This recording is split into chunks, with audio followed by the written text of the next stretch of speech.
અમેરિકામાં આવેલા ભયાનક વાવાઝોડાએ ભારે તબાહી મચાવી છે. મિઝોરી અને દક્ષિણ પૂર્વ કેન્ટુકી સહિત 7 રાજ્યોમાં તેની સૌથી વધુ અસર પડી છે. જુઓ વિગતવાર આ અહેવાલ. અમેરિકામાં આવેલા ભીષણ વાવાઝોડાના કારણે છેલ્લા 48 કલાકમાં 27 લોકોના મોત થયા છે. મિઝોરી અને દક્ષિણ પૂર્વ કેન્ટુકી સહિત 7 રાજ્યોમાં તેની સૌથી વધુ અસર પડી છે. 27 મૃત્યુમાંથી 18 કેન્ટિકોમાં, 7 મિઝોરીમાં અને 2 ઉત્તર વર્જિનિયામાં થયા હતા. તેમજ મૃત્યુઆંક વધી શકે છે. શનિવાર સવાર સુધીમાં 12 રાજ્યોમાં લગભગ 6.60 લાખ ઘરોમાં વીજળી ગુલ થઈ ગઈ હતી.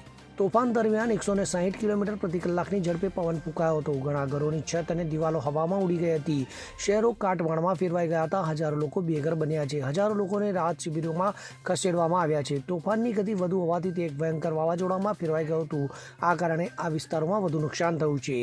તેમજ આ તોફાન ઘણા દિવસો સુધી ચાલશે તો આગામી થોડા અઠવાડિયા સુધી ભારે વરસાદ અને ભારે પવન ચાલુ રહી શકે છે.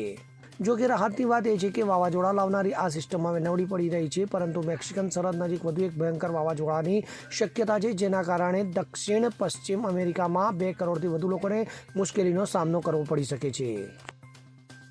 Bureau report, CN24 news. હવે જુઓ દેશ દુનિયાની તમામ ખબરો તમારી આંગળીના ટેરવે. ઉઠાવો મોબાઈલ અને Google Play Store પરથી ડાઉનલોડ કરો અમારી CN24 ન્યૂઝ મોબાઈલ એપ.